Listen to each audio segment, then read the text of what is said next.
Donc on va avoir donc des mouvements caractéristiques d'une moto. Donc on va avoir l'axe qui passe par le centre de gravité, l'axe des X, c'est ce qu'on appelle l'axe longitudinal.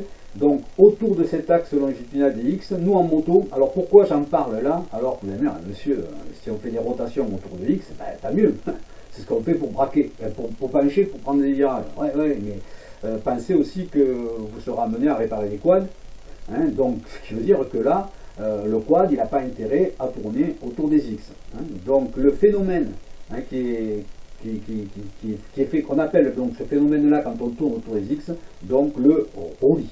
Donc voilà, c'est les termes qu'il faut que vous ayez en tête. Alors nous, le roulis, quand on est sur une moto donc avec deux roues, il est naturel, et heureusement qu'on peut faire du roulis, hein, parce que sinon on serait mal, on ne pourrait pas tourner. Alors après, on a l'axe de direction. Donc sur l'axe de direction, on va avoir des mouvements également de rotation autour de l'axe de direction. Hein, et ces mouvements, c'est du guidonnage. Alors attention, on va parler du guidonnage, mais on va parler aussi d'un autre phénomène qui est similaire au guidonnage, c'est-à-dire par ce que l'on ressent, hein, mais pas du tout sur ses origines et les causes. Ensuite, on a l'axe des Y, hein, c'est celui qui passe un petit peu par l'axe du bras oscillant, hein, et le centre de gravité, on est à peu près à ce niveau-là. Et bien là, on va avoir donc une rotation autour de ces Y. Hein. Là, vous allez voir, c'est comme si vous tourniez autour de vos fesses, vous voyez, hein, ce mouvement-là. Eh bien ça, c'est le louvoiement. Donc quand vous avez ce phénomène-là, c'est un phénomène de louvoiement.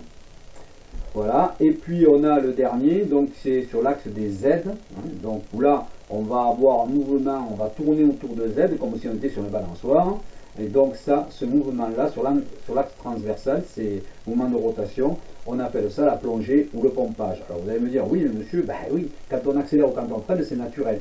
Oui, bien sûr, mais là on est en train de parler de troubles. C'est-à-dire donc c'est des phénomènes qui vont se déclencher de façon anormale. Quand on est en ligne droite, on ne veut pas plonger. Si on a une plongée ou un pompage en permanence, ça veut dire que ça va être au niveau du confort, vous allez vite être dérangé. Donc c'est de ça dont on parle. Hein. Il y a le phénomène normal qui est utile pour la conduite, et puis il y a le phénomène anormal qui lui va gêner la tenue de route et le confort du pilote et de ses passagers. Donc on a la plongée et le pompage. Alors, on va regarder un petit peu autour de l'axe de direction, je vous l'ai dit, hein, on appelle le guidonnage, on appelle le chimie, mais c'est quoi le guidonnage, c'est quoi le chimie? Reste que ces deux phénomènes-là sont toujours des phénomènes oscillatoires autour de l'axe de direction. On va les ressentir à ce moment-là. Alors, le guidonnage ou le kickback, c'est le terme que vous pouvez entendre, le kickback. Alors, j'ai une petite vidéo sur YouTube, je ne vais pas vous embêter avec ça, vous aurez le lien, vous pourrez la regarder tranquillement.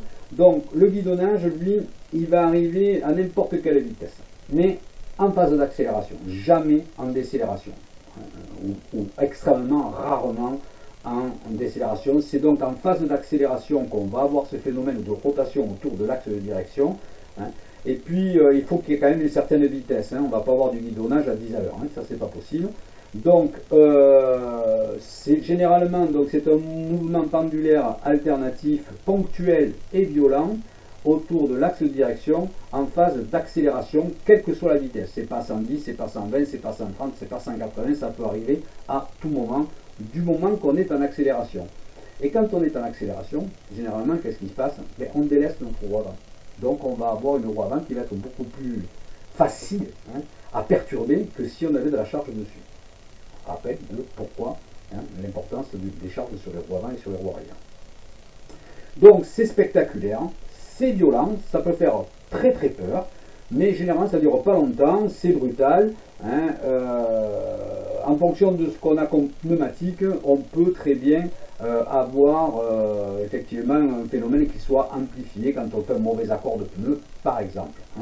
Donc si vous avez une moto qui a été construite à la base et qui est très sensible au guidonnage, il va falloir peut-être mettre un amortisseur de direction pour le limiter.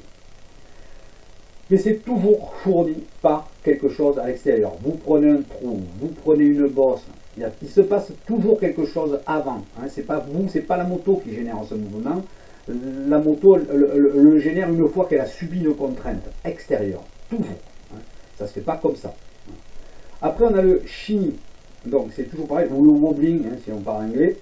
Dans le shimmy, lui, c'est un phénomène qui, pareil, c'est un phénomène qui apparaît autour de l'axe de direction. Hein.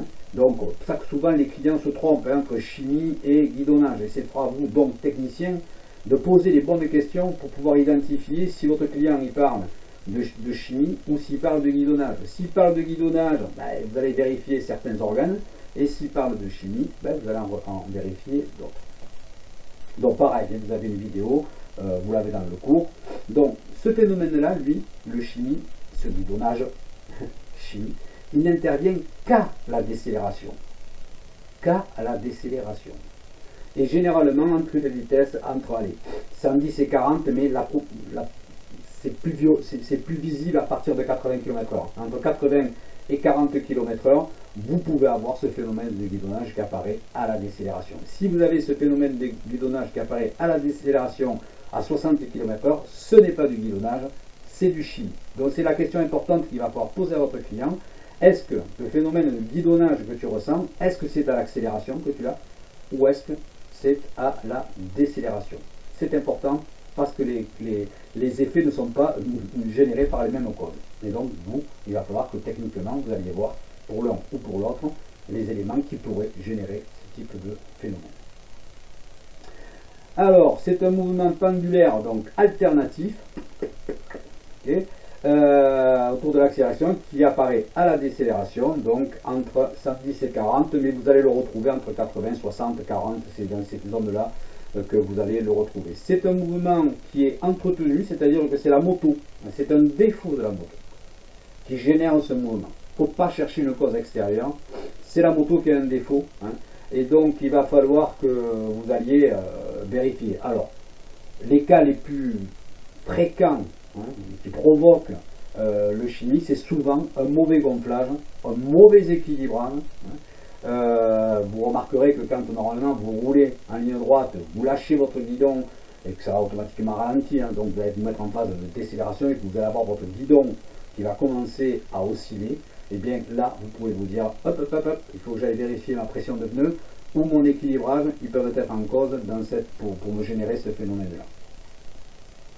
Après le louvoiement, alors le louvoiement, alors il y a des théories là-dessus. Dans le mouvement, c'est toujours pareil, hein, c'est toujours autour des fesses, hein, que vous allez le ressentir. Hein, autour des fesses, c'est un mouvement, ça va être un peu ondulatoire comme ça. Bon, après, ça peut devenir très violent. Et le louvoiement peut générer derrière du guidonnage. Hein, s'il devient de plus en plus violent, c'est du guidonnage. En règle générale, c'est un phénomène qui apparaît à une certaine vitesse. Hein. Il faut, voilà, pour arriver aux 130 km/h pour commencer à avoir le ressenti, hein, des effets du louvoiement. Alors, le louvoiement, lui, c'est un mouvement ondulatoire aussi, avec une amplitude qui va être variable, ça dépend de votre moto, ça dépend des événements qui vont faire que ça va le générer, hein. Mais ça apparaît au-dessus de 130, alors c'est très désagréable, hein. C'est très désagréable, mais c'est pas dangereux. Alors, quand je vous dis ça, vous allez entendre les grandes théories, tous les grands pilotes, hein, champions du monde de votre rue, vont dire, ouais, quand tu as un guidonnage, tu fais ci, quand tu as un mouvement, tu fais ça, et tout le monde, en règle générale, dit, il faut mettre gas en gramme. Ouais. Oui, effectivement, il faut générer une variation d'accélération, une variation de vitesse pour le limiter. Oui. Mais moi, je suis comme tout le monde, hein. Quand ça m'arrive, je coupe. Ah. C'est le réflexe humain fait que quand un phénomène comme ça se déclenche de façon violente, ben on va couper, on ne va pas penser à accélérer. Alors que, effectivement, la théorie dit que, voilà, moi,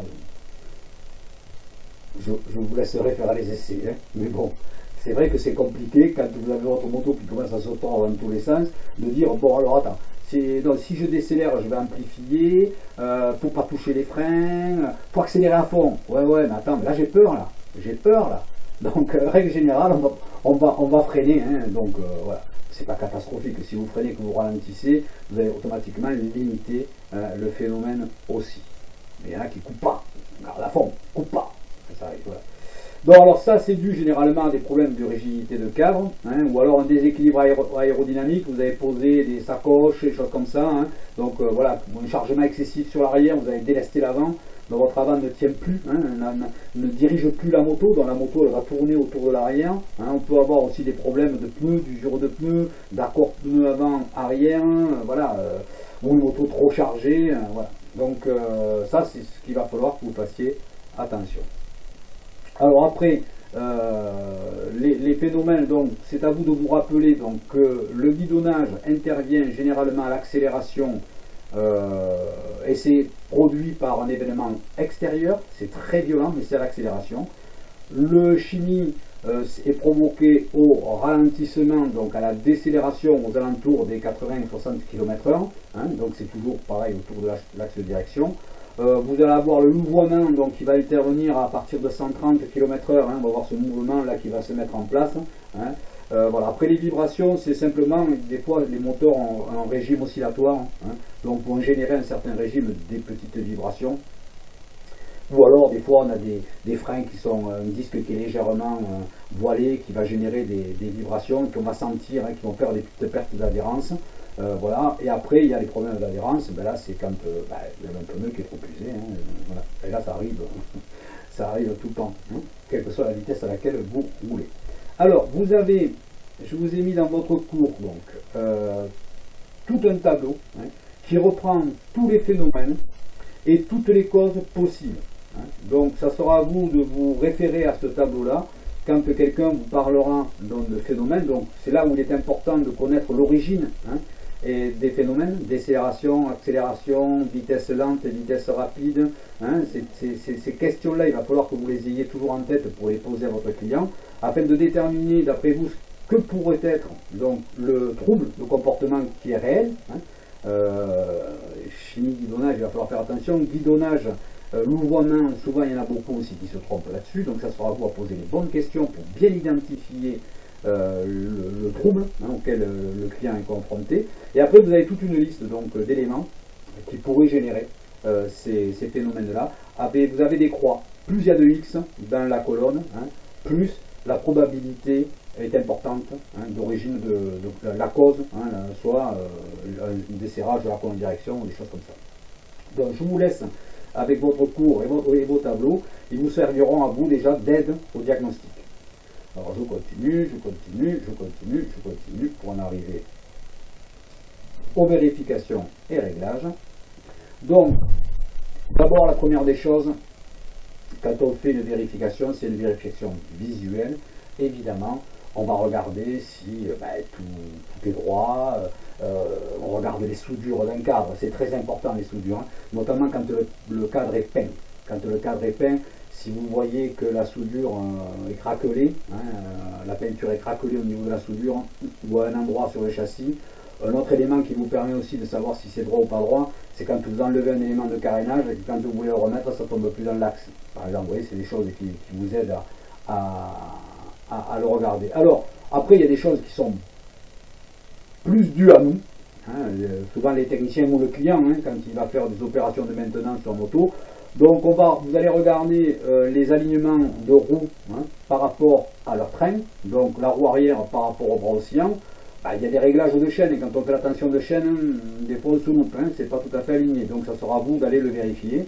La roue avant souvent peut se vriller, la fourche peut se vriller, hein, quand on monte un trottoir par exemple, on a un peu de biais, on tape, plaf, on fait tourner, et du coup quand on met le guidon droit, la roue elle est braquée, donc ce qui fait que ça gêne, ça donne un comportement un peu bizarre à la moto. Alors pour voir, pour l'arrière, évidemment vous avez des repères, hein, sur les tendeurs, donc vous allez pouvoir le vérifier facilement, mais pour la roue avant, prenez pour habitude de regarder l'axe du pare-roue avant et l'axe de la roue avant. Il faut que ces deux axes là soient confondus. Hein, ça donne une bonne indication, savoir si la fourche est vrillée. Alors c'est très simple, hein, vous pouvez la remettre, hein, la fourche elle n'est pas tordue, elle est que vrillée. Hein. Voilà, donc voilà, ça c'était important à dire. Vérifier évidemment les éléments des fixations, hein, toujours, toutes les fixations. Alors, soit vous avez pour un châssis par exemple, si par exemple après avoir vérifié que tout est droit, en fait la moto ne roule pas droit, vous allez vérifier vos alignements de roue, par rapport au train et que c'est toujours pas droit, et puis après il va falloir utiliser un contrôleur de châssis. Alors bon, il y a soit un contrôleur au laser, soit des touch, ou alors équerre, tout ça. Alors, vous verrez, c'est dans votre cours, donc je ne vais pas m'étendre là-dessus, puisque de toute façon des manipulations on en fera en atelier avec le Marolo Touch. Hein. on fera ça. Alors les côtes qui seront à mesurer par un contrôleur, c'est la côte B, la distance donc entre l'axe de bras oscillant et le bas de la colonne, sur l'axe des X, on va vérifier ça, et la hauteur également.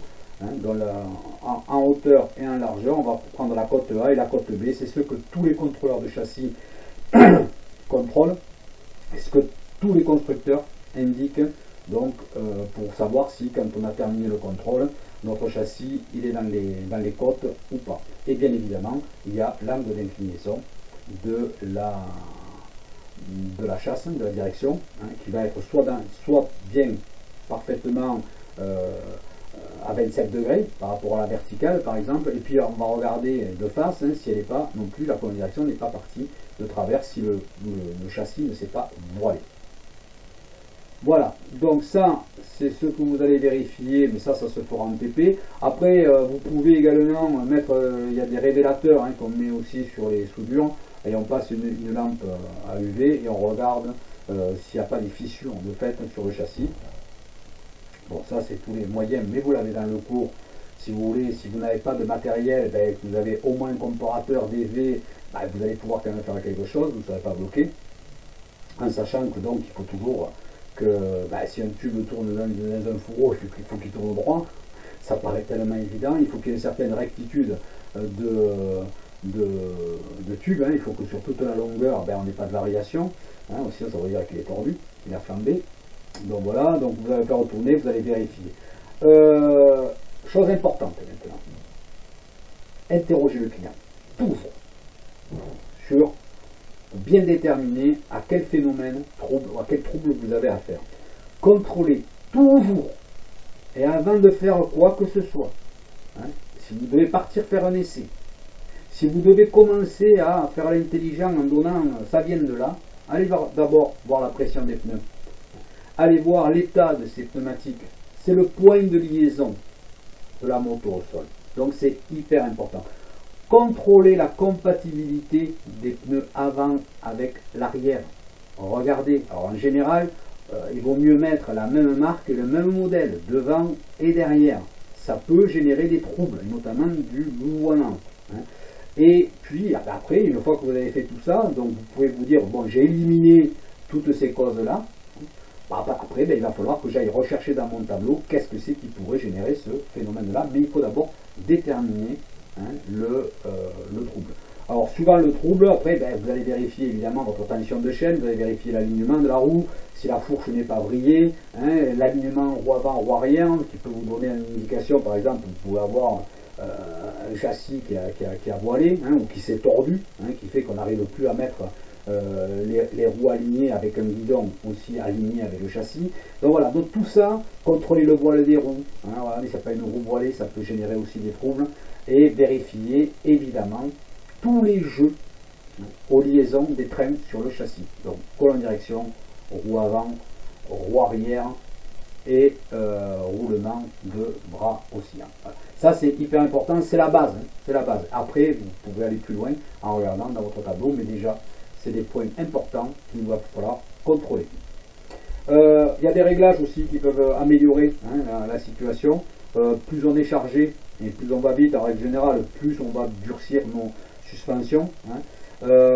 Pour qu'une moto soit efficace en tenue de route, il faut qu'on utilise l'intégralité ou quasiment l'intégralité du débattement de notre fourche. Si votre fourche est utilisée qu'à moitié, ça veut dire qu'elle n'est pas bien réglée, et il faut absolument que votre suspension soit utilisée sur tout son débattement. Et après, il y a un contrôle de fréquence, de retour à la normale, quand vous comprimez et que votre ressort renvoie la selle vers le haut, on va essayer d'avoir une fréquence qui va être aux alentours des 1 Hz. C'est-à-dire que donc, on enfonce, on remonte, on revient. Point. Il ne faut pas que ça commence à faire la balançoire. Voilà.